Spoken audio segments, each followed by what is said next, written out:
বিসমিল্লাহির রহমানির রহিম। নরওয়ের বিপক্ষে যে একাদশ নিয়ে নামতে পারে ব্রাজিল। বিশ্বকাপের অন্যতম ফেভারিট দল ব্রাজিল ইতিমধ্যেই টুর্নামেন্ট শেষ করে শেষ ১৬তে টিকিট নিশ্চিত করেছেন ব্রাজিল। আর কয়েক ঘন্টা পরই নরওয়ের বিপক্ষে মাঠে নামবে ৫ বারের বিশ্ব চ্যাম্পিয়নরা। কোয়ার্টার ফাইনালে যাওয়ার এই লড়াইয়ে কেউই চাইবে না ছাড়তে খেলতে। রাউন্ড অফ ৩২-এ জাপানকে ২-১ গোলে হারিয়ে শেষ ১৬তে পৌঁছায় কার্লো আনচেলত্তির দল। এই ম্যাচ খেলার জন্য প্রস্তুত আছে নেইমার।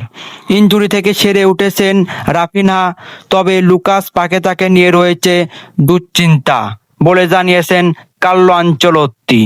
এখন আমি জানাচ্ছি ব্রাজিলের সম্ভাব্য একাদশ।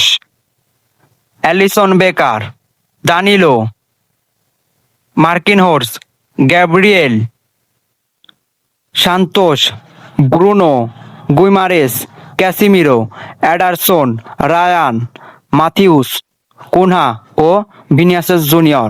এবং আমরা কি এই ম্যাচে নেইমার জুনিয়রকে দেখতে পারবো? সবাই কমেন্ট করে জানান। ধন্যবাদ।